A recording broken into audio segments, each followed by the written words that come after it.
All right. Can you hear me? Yes. Fantastic. Okay, I'm leading the game tonight, and I'm gonna need some helpers. I'm gonna lead a game that the kid, look at my back row. That is just a beautiful thing. I know, I love you. Okay, Farrell, come on up. Colt, come on up. Rose and Addie. Okay, maybe we'll start with the kids. Okay, I need 7 up here. So Afton, come on up. How many more do I need? 2 more. Oh, Hugh, come on up. And Robert. Perfect.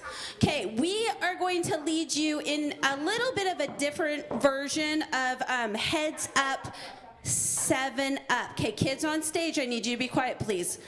Heads Up, 7 Up, and we're gonna play it with the adults. So if you haven't played this game before, that's okay. We're going to work with you, okay? They know how to play it very well. So what you're going to do is you're gonna put your thumb in the air. When somebody and close your eyes. No peeking, okay? Adults especially, right, guys? No peeking. Okay, so you're gonna put your thumb in the air. When someone touches your thumb, you're going to put it down. Then you get to guess. When I say heads up, 7 up, you stand up, and you get to guess which kid touched your thumb. If you guess correctly, you get to take their place on the stage.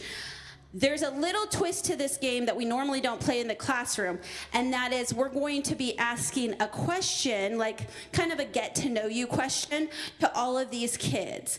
So each round I'll be asking a new question, so you'll get to know whoever's on the stage just a little bit better.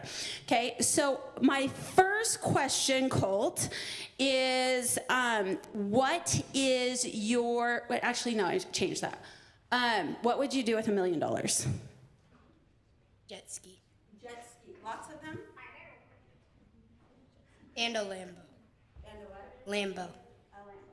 Okay. Can you pass it to, say your name and then pass it on here. Let's stand in so people can see. There we go.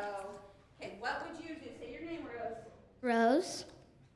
And what would you do with $1 million?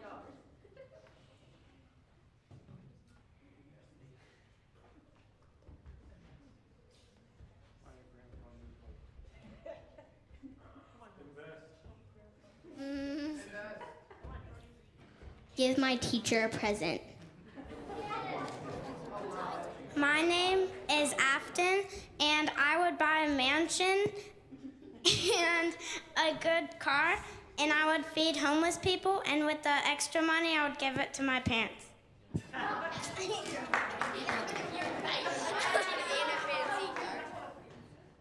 My name is Addie, and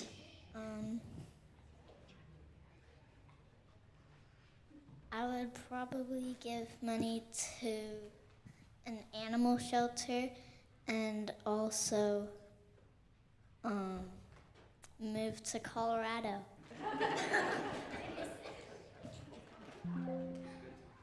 I'm for all, and I would give it to the foster shelter, and the rest of the money, be quiet, kiddies. And the rest of the money, I would probably give it to my mom, because she knows what to do.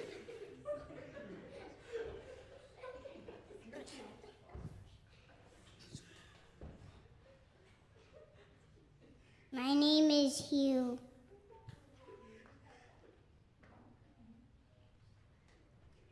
If he doesn't want to, you can just pass it. Hugh, if you want to just pass it to Robert, you can. That's fine. Thank you, Hugh. Perfect. Okay, Robert, let's hear it. My name is Robert. I would use my $1 million to get stuff and hugs. To charity. All right, to charity. Okay, let me hand them out. Okay, here we go. Good job, guys, at answering the first intro question. Okay, for everybody here, put your head down, eyes closed, thumbs up. Kids, you know the drill. Make sure you are quiet so they do not know who touched their thumb. Go ahead and go.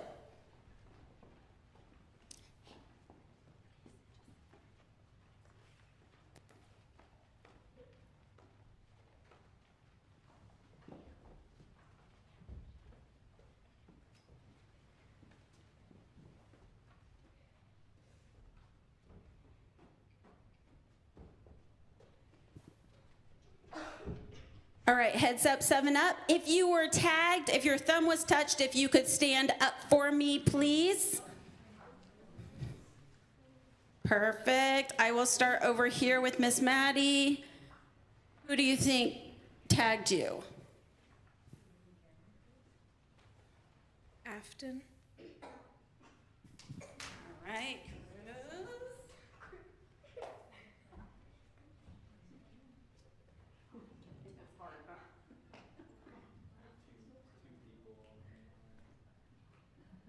Colt.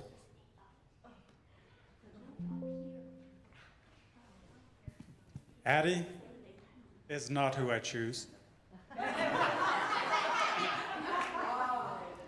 Rose.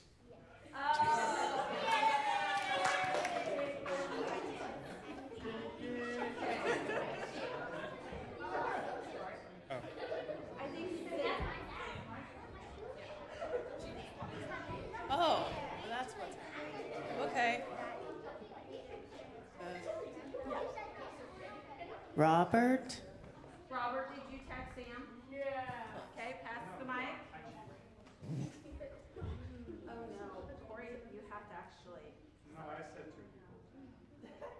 two people. No, you actually have to go up there, Corey. Corey, that's how the game. Okay. Okay, shh. We gotta listen for what Sean has to say. Addie. No. Okay. Robert. Robert. All right.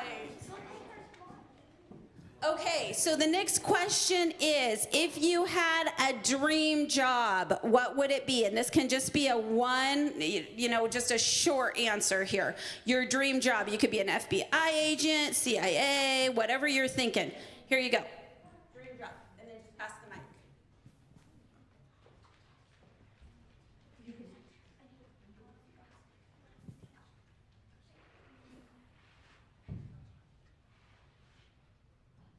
I would probably be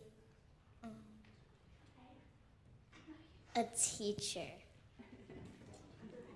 I would probably be like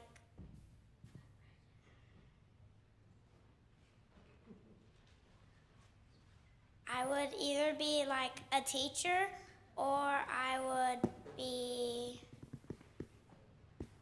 someone who works at the orphanage.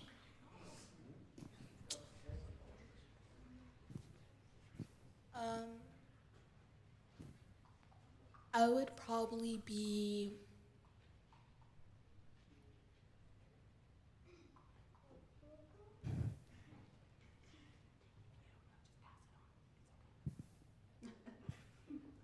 I would be in the MOB. I think I'd like to be a textile designer. I would be part of the Dude Perfect crew.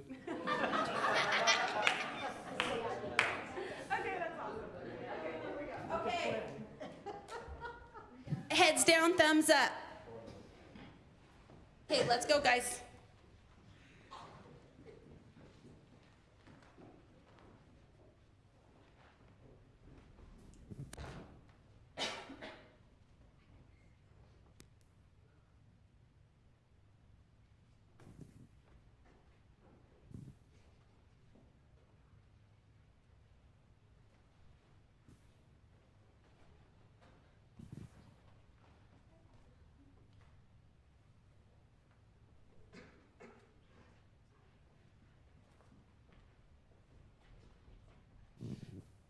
All right, heads up, 7 up.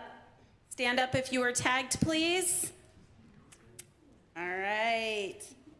Awesome. Okay, I'm going to pass the mic off to Dawn here. Who do you think tagged you? I think it was Nancy.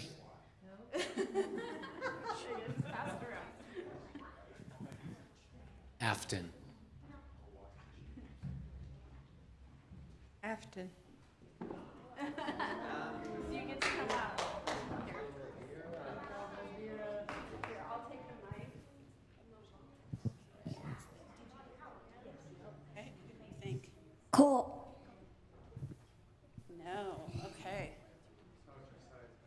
Josiah, did you get it? Nancy. You're up.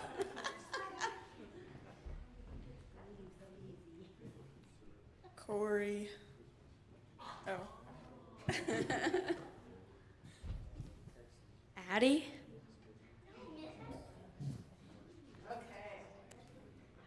All right, we have time for one more question and one more round. If you were a superhero, and try to answer pretty quickly. If you were a superhero, which one would you be?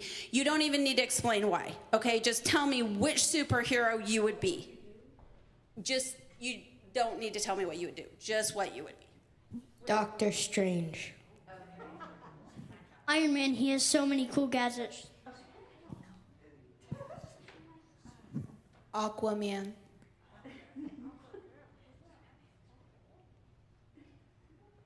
I don't know any superheroes. Spider-Man. Okay. Thank you. All right, heads down, thumbs up.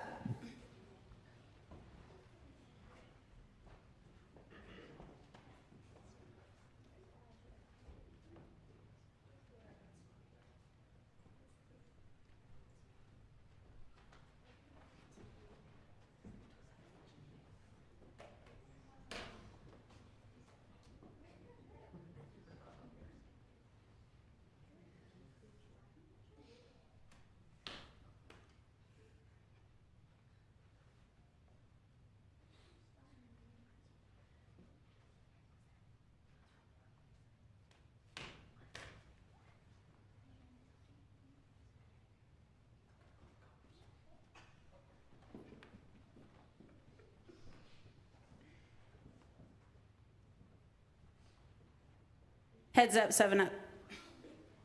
Stand up if you were tagged, please. All right, I'm gonna start over here with Rose. Who do you think tagged you, Rose?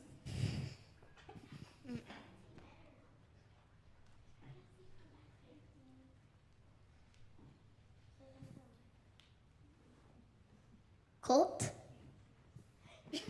Oh, nice. Hugh.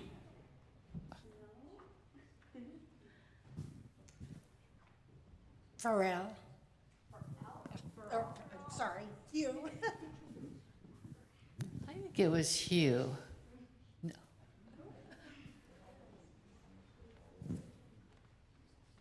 Ellie.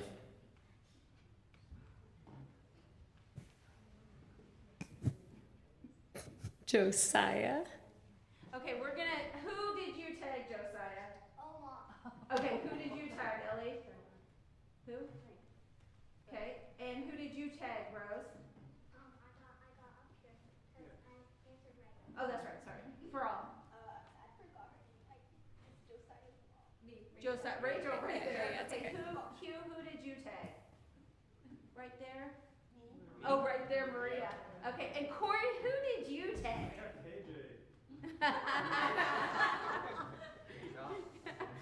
All right, that is it for tonight. So you are welcome. Wait, before you go, kids, I need you to all stay here because we're going to be doing practice. But everyone else is dismissed. Thank you. Adults are over here in this room.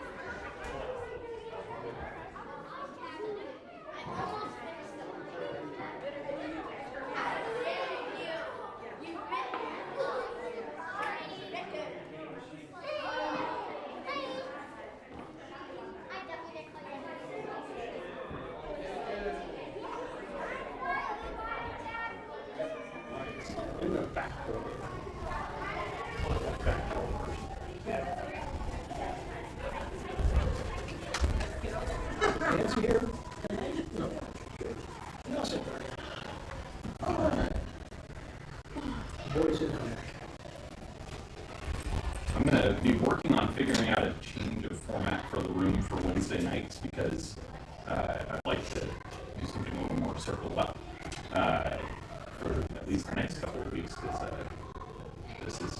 this is a weird format for Wednesday night, I feel like.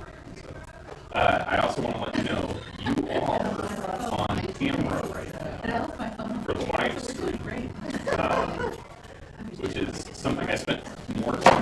today than I intended to, but I figured out a way to get my phone to send the video and audio to the computer, and it's working, and I don't know how, but it is, so we're just going to pray that it continues to work. And for Jim and Tiffany, I hope that you're there and that it's functioning, and if not, let me know on Sunday. So, so we'll give it a minute for anyone else to show up, and then I'm going to encourage you to turn to Matthew chapter 22 in your Bible.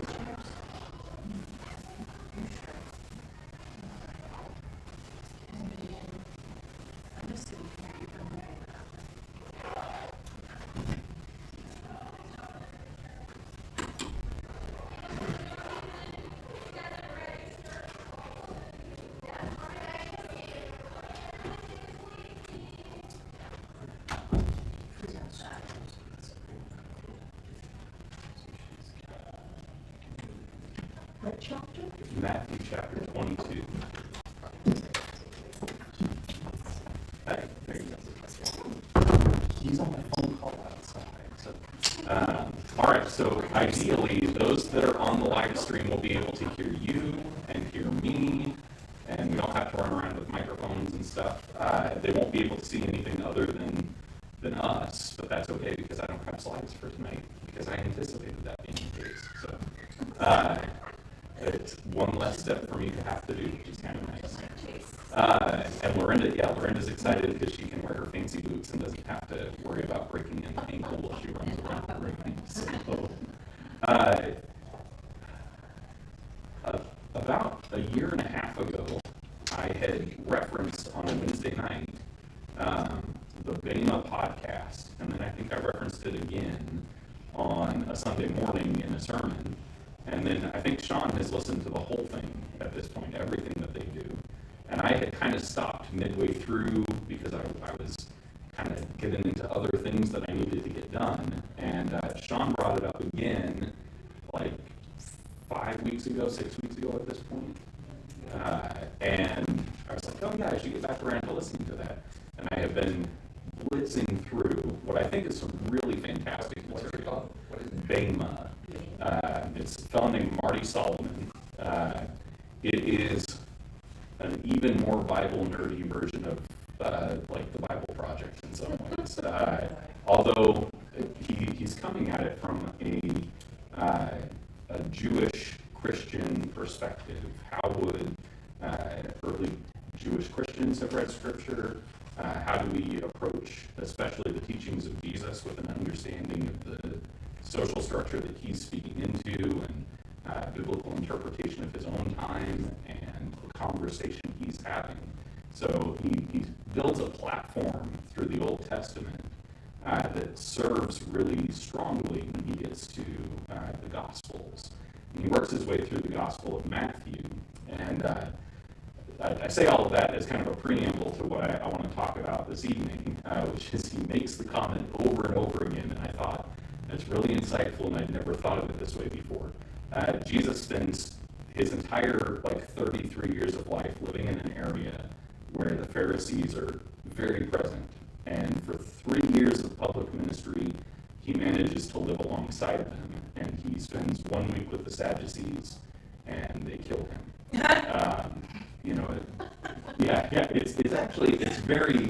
It's very funny, and it's in keeping with his sort of form of humor. But I thought it was really poignant because he makes a point. In a lot of ways, Jesus' teachings and the teachings of the Pharisees are highly aligned with one another. The teachings of the Pharisees, and you actually hear Jesus say the phrase, "Don't discard the teachings of the Pharisees. Keep their teachings. Just don't do what they do." Right? Jesus harps on the Pharisees a lot, but oftentimes it's because they have so over-focused on the idea of keeping the commands to the exclusion of the mercy that God has called for.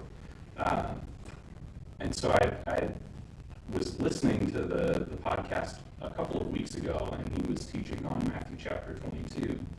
And this teaching has kind of stuck in my head a little bit because this is a moment where Jesus is interacting with Pharisees and Sadducees in Jerusalem this kind of period of time in his life where he's headed toward the cross, and people are asking him questions, and they are presenting him with challenges, and how Jesus responds to them. You know, we read it, and it's meaningful, and there's a surface level reading that we can all find very powerful. But when he gets to the question of the greatest command in Matthew chapter 22, I thought it was really relevant to what we've been discussing on Wednesday nights. And so I want to look at Matthew 22, verse 34 through verse 40. And we're just pulling this one particular text out right now. But I thought we'd have a conversation about this tonight. Now, when the Pharisees heard that he had silenced the Sadducees, this is a great victory for the Pharisees because the Sadducees are their theological rivals, and also not entirely aligned with them even on what it means to keep the law. They assembled together, and one of them, an expert in religious law, asked him a question to test him. "Teacher, which commandment in the law is the greatest?" And Jesus said to him, "Love the Lord your God with all your heart, and with all your soul, and with all your mind. This is the first and greatest commandment. The second is like it, love your neighbor as yourself. All the law and the prophets depend on these two commandments." About this of how we have peace within our families, peace within our homes, and when we have those sorts of peace, they can spill out into the world around us. And that's a kind of abstract idea in some ways. Peace is elusive. Narrowing down what it means can feel kind of elusive. And yet, Jesus says that the entirety of the law is summed up in these commands. Love the Lord your God with all your heart, with all your soul, and with all your mind, and love your neighbor as yourself. And Marty, in his podcast, he makes the point, there are two competing schools of thought. There are significantly more schools of thought, but there are two primary schools of thought in the time of Christ on how to interpret the law, like a lens by which you're going to understand God's desire for you.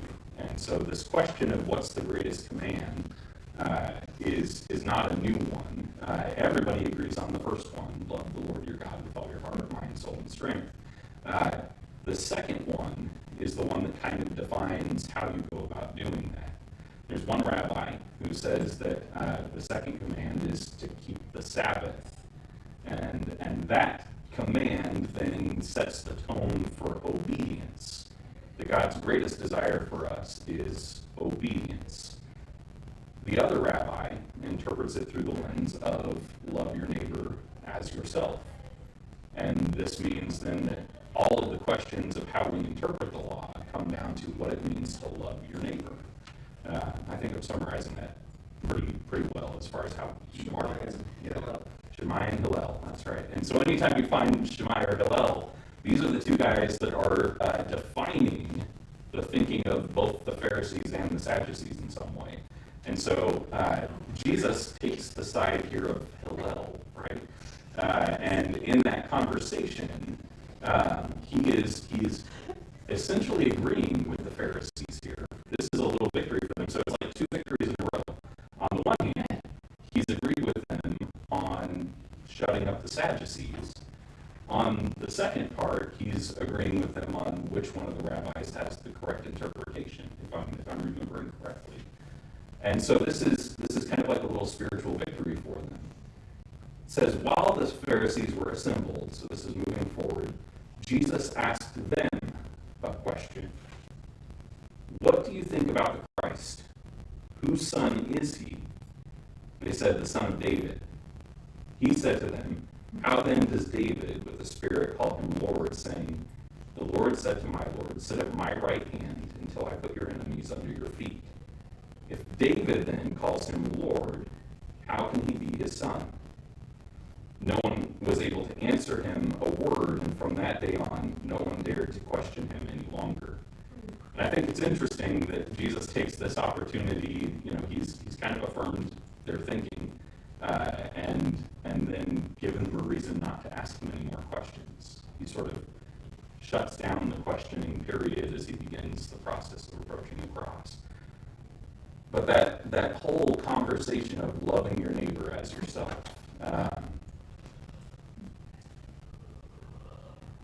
we wrestle with the idea of precision obedience.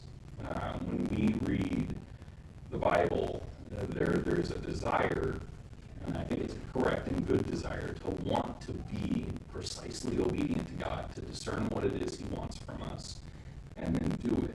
And one of the points that Marty makes in teaching on this passage is that there are times that simply operating from the position of precision obedience is almost an untenable lens by which to read Scripture. And he points to two instances that are really interesting. The first one he talks about is the Jewish midwives in Egypt. And as the women are preparing to deliver children, the Egyptian midwives, as they're going to help deliver children of the Jewish women that they're supposed to ultimately kill, they say that these women are just too vigorous, right? They are giving birth too quickly, and so they lie to Pharaoh to protect these children. The lying is sinful, right? But also killing children would be a sinful thing.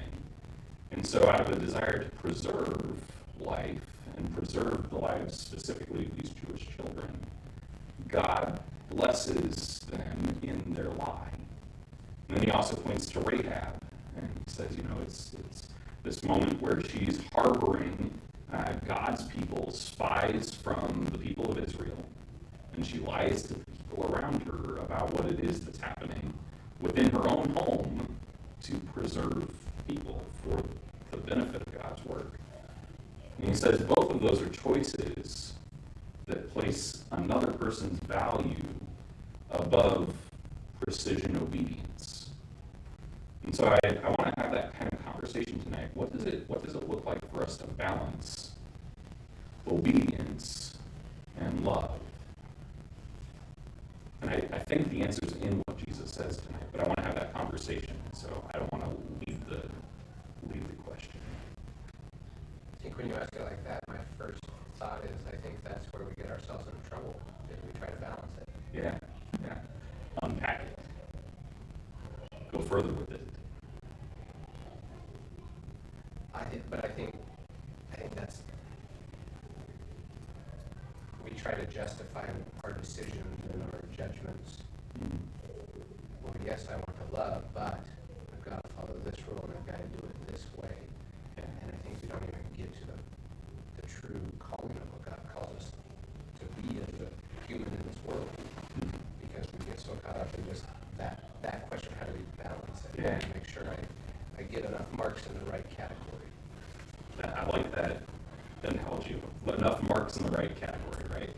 And how do I make sure, I want to love everybody, but I also want to make sure that I'm not pulling the donkey out of the ditch, right? Because that might be work, and that's going to get me in trouble. I think Jesus does a lot of slow and patient walking with people over the course of his ministry in instructing on exactly what this looks like. If we look at his interactions with people over and over and over again, we have moments where, and Marty harps on this too. I'm going to talk a lot about Marty because I've got him in my head right now. It says we don't ever see Jesus break the law, because that just isn't something Jesus would do. But what we see is that Jesus continually, rightly prioritizes the will of God, right? That when he chooses not to stone the woman caught in adultery, and to convince everyone else not to stone the woman caught in adultery, it's a prioritization of the love that he should have for this person. And in fact, at this point in Jewish history, nobody was stoning anybody. It was a really uncommon practice at this point. And so they've already decided this isn't what we're going to do, but we're going fire here and see whether or not he'll follow through with what the Old Testament law suggests we should do. They'd already decided that the correct way to interpret that was like, this is a last resort situation.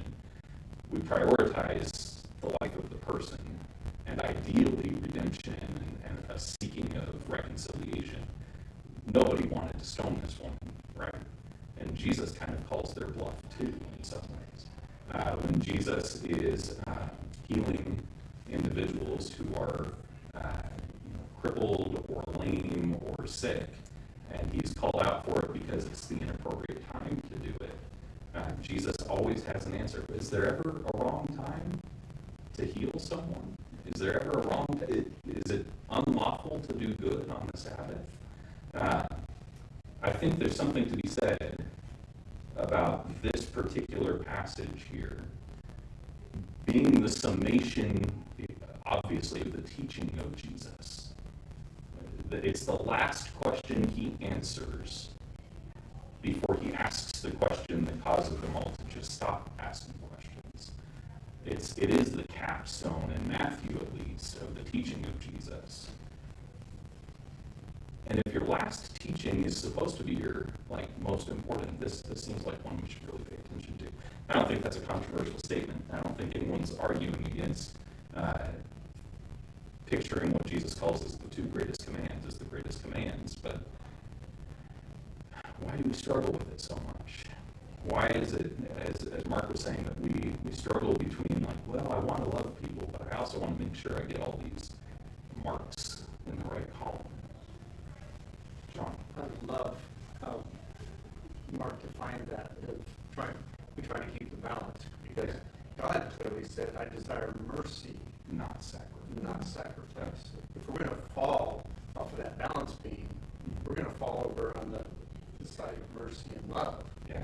But we tend to be more Pharisaic, and we try to do our works righteousness, our sacrifices. Yeah.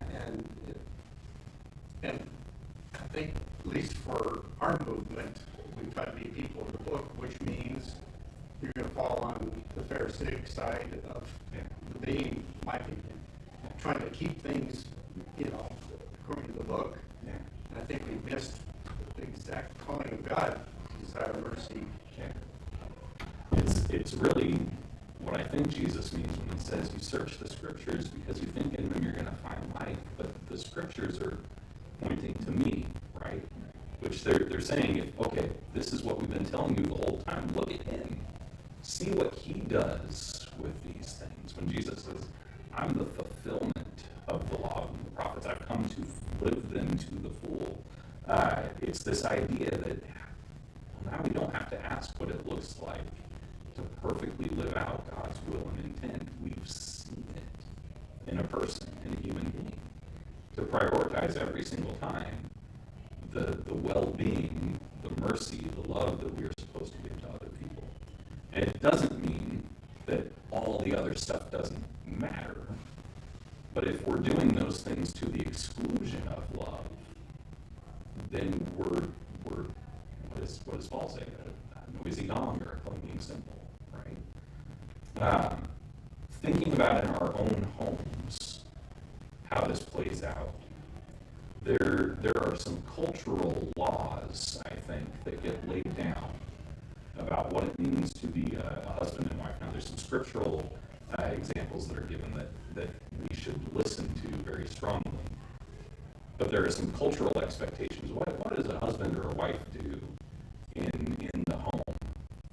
How do we live into these things and check the right boxes and make sure that we're doing what's expected of us? And in some ways, that had already happened in ancient Israel. Marty talks about the mitzvah that we have in the Old Testament as these are the commands God has given. And then by the time the post-exile, they built a fence around it. They're like, okay, well, this is what it means to keep the law. Let's intensify it so we don't get close to breaking the law. And then there was an additional layer of, and these are some other provisions we should probably keep in mind to, stay even further away from potentially breaking the law. So now you have two fences that keep you out of getting to the danger zone, right? And in a lot of ways, Jesus kind of addresses those things as well. In the conversation on divorce, well, you better give your wife a certificate of divorce, because if you're displeased with her and you're leaving her, you got to give her a certificate of divorce. That's what the law says. And so they found, well, I'm going to give my wife a certificate of divorce over anything I find displeasing, which sounds like it's, well, now you're divorcing over frivolous stuff. They are. But they're staying within the boundaries of the law that's been given, right? Culture changes in Yeah. a way that this doesn't change. Yeah. This command especially is one that is timeless. There's nothing that can supersede our love for others, right? Except our love for God. Especially in our love of self. Well, yeah. So sometimes we allow our love for self to supersede our love for others. Yeah, and I think it's really nice that he follows that with, you've got the wrong idea about Christ. Mm-hmm. Your concept of Christ, your concept of Messiah is wrong. Yeah. And I think that's true when we see there's a discrepancy between love and God's command. We've got love wrong, and we've got God's command wrong. And we say, no, that's black and white. God commanded it.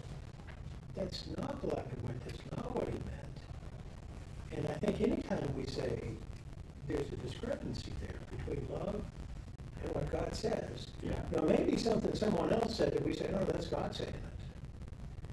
But if it's really God saying it, there can't be a discrepancy with love. Yeah. And the woman who is to be stoned, if you understand what God said about that, she wasn't supposed to be stoned because they didn't do the trial or anything. But I think it really comes down to that. Our definition of the law is so wrong, and our definition of love is so wrong, because we, like Pharisees, have the wrong concept of God and Christ. Yeah, there's something interesting about that his follow-up question initially could feel pretty unrelated, right? And Jesus does that a lot, where he'll answer somebody in a way that, well, I don't know that was an answer to their question. And then, of course, something that we discover is that oftentimes Jesus is not just referencing in his responses the specific thing that he cites, but he's referencing an entire story, an entire thing that will draw to mind more teaching. Who do you say? What do you think about the Christ? Whose son is he? And that question of do you really understand these things, or do you have your own idea about these things? And you're kind of picking and choosing which pieces are going to support your concept or idea here. It's interesting to think about some of the quotes that Jesus throws in here. We've got the Leviticus quote that is love your neighbor as yourself. We have the Deuteronomy quote that's love the Lord your God with all your heart. And then we have I think it's a composite quote in verse 44. No, it's all from Psalm 110. That the Lord said to my Lord, sit at my right hand until I put your enemies under your feet. Jesus uses Scripture in a way that all of it is accessible to him. He's not hesitant to grab from where he needs to be able to have the conversation at hand. I'm not sure where I'm going with that, other than what you said, Don, was a good idea. Go ahead, John. I'm just reaching right now, but in this, of course, none of the stuff is in paragraphs, or we don't know if all this stuff happened at the same time. Yeah. But in this chapter, there's several times Jesus is recognized as an astonishing teacher, that what he's teaching is from the scriptures. They're amazed, they're marveled, and they go away. They're just amazed at who he is.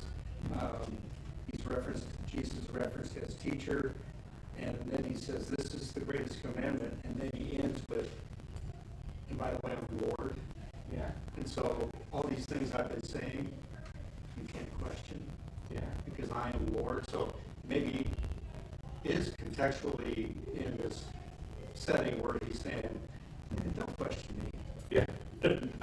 I'm done with you guys. Like, we've had enough of this conversation. And so, to clarify his lordship. Yeah. And so, a question they just don't have an answer to. Right? How can you be both the son of David and David's Lord? Right? Well, you guys don't have an answer to that. So maybe go back and study your book a little bit longer. I thought it was interesting bringing in the larger context of the passage, right?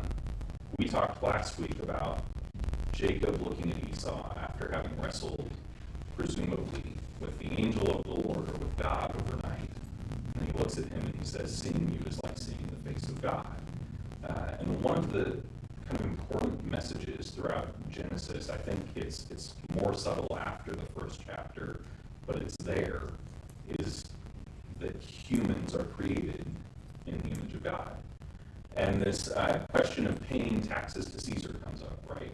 And it's hold up the coin, whose image is on this? And he says, Caesar's image is on this. So render unto Caesar that which is Caesar's.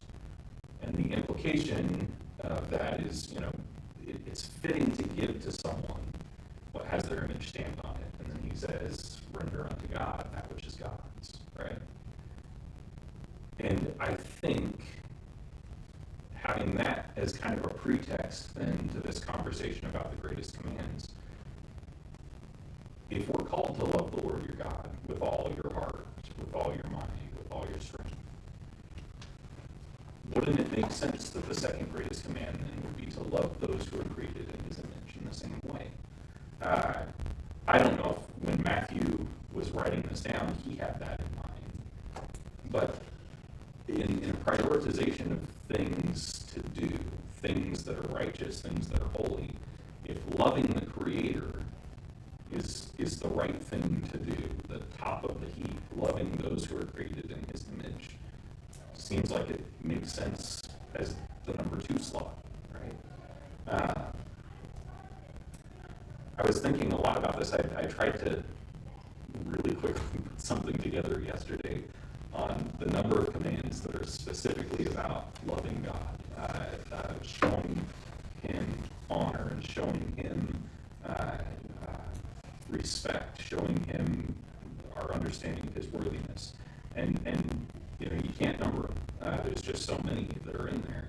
But then all of the others are about how you love the other people in your proximity, your neighbors, the foreigners, the widows, the orphans that you encounter.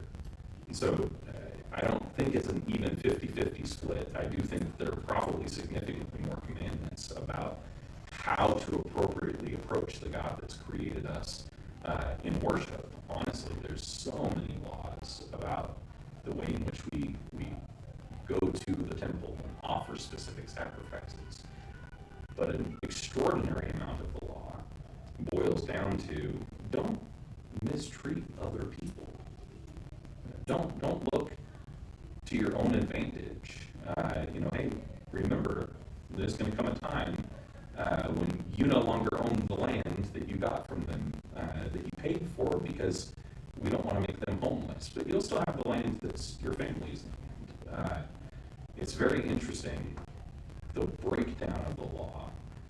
When you really do look at it and you say, yeah, the whole law does depend on these 2 things.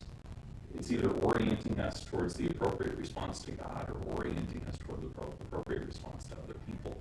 And the negative commands, the ones that are, hey, don't do this thing, are usually don't mistreat other image bearers and don't mistreat the one you've been created in the image of. The positive commands are things that are like, hey, I want you to do this because I think it's good, in orienting your heart in those two directions. And so I really don't have that much more to say tonight, but yeah. But, It's, of course, we live, under the new law, and Jesus came to simplify and change the law. There's no doubt about that. But before we went up to Alaska, I read a book, and it had a very interesting example of why law is sometimes, is important for the basis of society. Yeah. And it was fascinating. Up in Alaska, at a certain time, without getting too boring, the Russians had it for a while, didn't do so well with it, and then just kind of left. But there were still some people there, settlers and everything. But there was no law. There were cities, but there weren't police, there weren't judges, there wasn't a government. It was just kind of like you're on your own. And so they brought up a couple cases where people in the towns were like, that guy and that guy killed somebody. yeah. But there's nothing we can do We don't have any recourse for 6 months. Yeah. And they were hoping that a ship's captain would come up and they would be like, will you come and be our judge? Yeah. Because everyone knows those two guys killed people. Yeah. So all that to say, it was just an interesting perspective of like, there's times I'm like, well, I don't like that rule, I don't like that law, but Yeah. some laws, and it's good to have God as the judge, is good. Or else And chaos. immediately, God as a judge, we were talking about this with a friend of Lorenda's that we're doing a Bible study with. The first two times that humans disobey God or act contrary to the will of God, right? God provides a covering for their shame or some form of protection. With Adam and Eve, it's, hey, we are ashamed that we're naked. And God knows that the fig leaves that they sewed together are not going to last more than a couple of days, right? So he gives them animal skins to cover them. And in Cain's case, Cain is like, look, I am in danger just living at this point. And God says, well, I'll mitigate the fear that you have to live in by placing a mark on you, right? Both of those are provisions that are beyond what is deserved. And they're comparatively small acts of grace, but they're acts of grace. They're merciful things that God does. If you think about the way that the first murder probably should have ended, it would have been some form of corporal punishment, right? You killed your brother, but you're working with a limited subset of the species at this point, and if you wipe out one of the brother, who knows how that works out. I was going to quote the whole Bill Cosby thing, I made you, I can make another one just like you, sort of thing. But it's interesting that God himself in the first two acts of significant disobedience to him errs on the side of mercy. We were even talking about the cutting them off from the tree of life is a merciful act. If this is you in this broken state, living with the full intimacy of good and evil that you have within you, it would be a hellish thing for you to live forever in the way that you are right now, to have unlimited access to life apart from the peace that I had created you for. We sometimes see that as like a punishment. I'm going to cut them off from the tree of life so that they can't, go and be immortal beings. It might be the most merciful thing God does in that moment. To live forever apart from a redeemed state would be hellish. And God acts in mercy by cutting them off from the tree of life. I think there's something to be said that the tree of life comes back for those who have been redeemed, for those who have found peace in Christ at the end of Scriptures. We could talk about this forever, and we've kind of been a little meandering, but I hope it was useful to you tonight. And if nothing else, go listen to some of Marty Solomon's podcast. It's really good. I don't agree 100% with the things he says. What's it called again? Marty, yeah. EMA.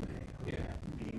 And he he admits about halfway through that he's been pronouncing it wrong. But he's been pronouncing it wrong, and knowingly through the podcast, he had learned well along that was the case. But yeah, too late at that point. It was a brand by then. So really interesting.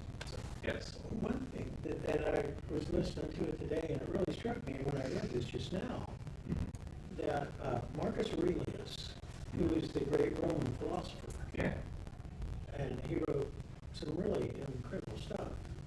But one thing that he said was our greatest block to doing the right thing and to learning was the statement, I already know all that.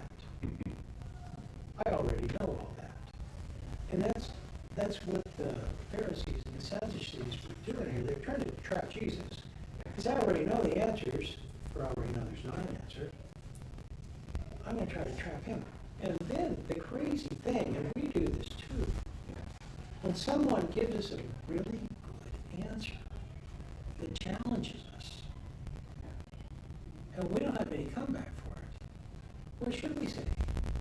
We should say, I don't already know all that. Yeah. I need to come back and talk to him some more. But what we do is we don't say, what can I add to my knowledge from this? Yeah. We say, I already know that, and what he's saying isn't it. So I'm not here. And that really does block our ability to improve. Yeah. His statement was the most dangerous thing you could ever say, and that no one should ever say, because I already know all that. And you should never think it. And the more I thought about that, the more I thought that's really true. No matter how much you know about a given subject. You should never say, I already know, I know it. I don't have to listen to Chris preach this Sunday, because I know everything about what he's preaching on. That's just stupid. It really should be the attitude, what can I add to my knowledge and to my life from what he's saying? I'm going to take a pull quote from Don, though, tonight, and it's going to be on my business cards. I'm not going to say, I'm not going to listen to Chris on Sunday because I know everything.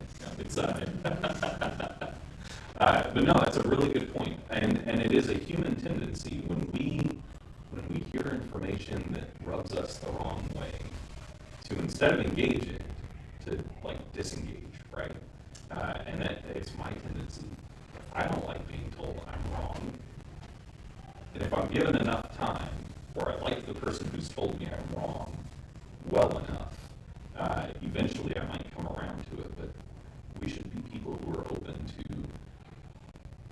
rebuke from Jesus especially, right? Because Jesus doesn't rebuke people for the sake of condemning them, but for the sake of saving them, right?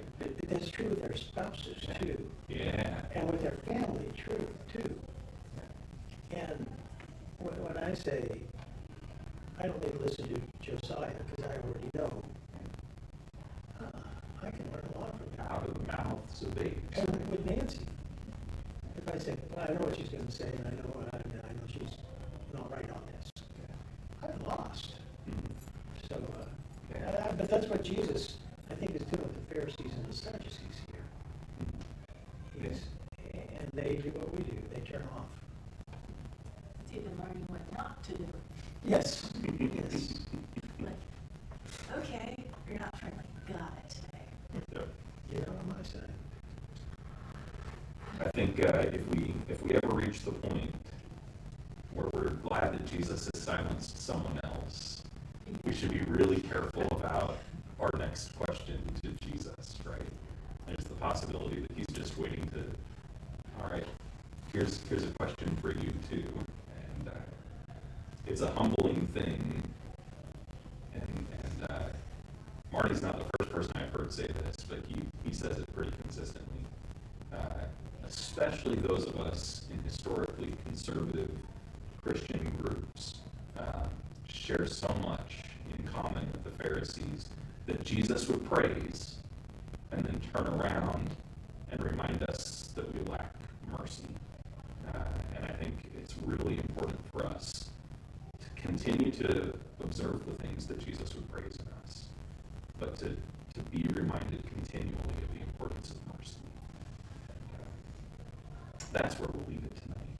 So thank you all for your time. And again, if you want a better version of everything that I said and much more, Bing is a really interesting resource. So I saw there's 9 seasons. yes. Any books that would you recommend? Yeah, so I think it's the first 5 seasons are the primary material of Bema, and they've since gone back and covered books more intensively, but they didn't through those. But the Bema whole situation, like they create reading groups that work through this material together, and his primary focus is like college campuses, campus ministries, and working with students. And so it's really, he's an interesting guy. He's from the Christian church background, or no? Well, he was raised in a Reformed environment, and then went to Boise Bible College, which is a Restoration Movement school. So his training is with our people, but his growing up was in a Reformed thing, and so he's got quite a mixture here. And then he spent 2 years in Israel studying Old Testament. And I would say you got to start from the beginning. Yeah, it's worth it. It's worth it. He sets the stage really nicely. And you will get some prickling and some rub the wrong way initially, because he's saying, look, I'm not telling you that you've read it wrong, but I'm also not telling you you've read it right. There's some things here that we just don't get because we're reading from a Western mindset. And he says this is genuinely how it was read by the first people that would read it. But there's some benefit in that. Stopping to think about how is, and he says there are plenty of things that on the surface level are the things that God wants us to take away. There's no question about that. But there's something rich and beautiful when you understand that Jesus is engaging with the Old Testament in ways we don't, because we just don't come from the same perspective that he does. Because the Bible's not made for our town. You have to walk across it backward. Yeah, that's true. If you're only going to listen to one part of it, I would he did verse by verse of Matthew. Yeah. And so, if you're not into having time for a podcast, then do just Matthew. Yeah. But the whole Old Testament is really good too. So. And as the you get into the prophets, especially, like a part of Scripture that I think most Christian movements have neglected, like really studying. We know about the prophets, but only as much as they relate to Jesus. He does a really good job of filling in some pretty significant gaps, and also giving some helpful, like, this is an image to remember what this prophet really talks about and the way that he addresses Israel. So definitely a worthwhile resource, and take it at whatever pace you want, but I've been, the last couple of weeks, really just digesting it and taking a lot more than I think he intends you to listen to in time. So, thank you all for your time tonight, and thank you to those online if that worked. So, It did. She checked. It did? Yes. Hey, good deal. Is the camera on? This is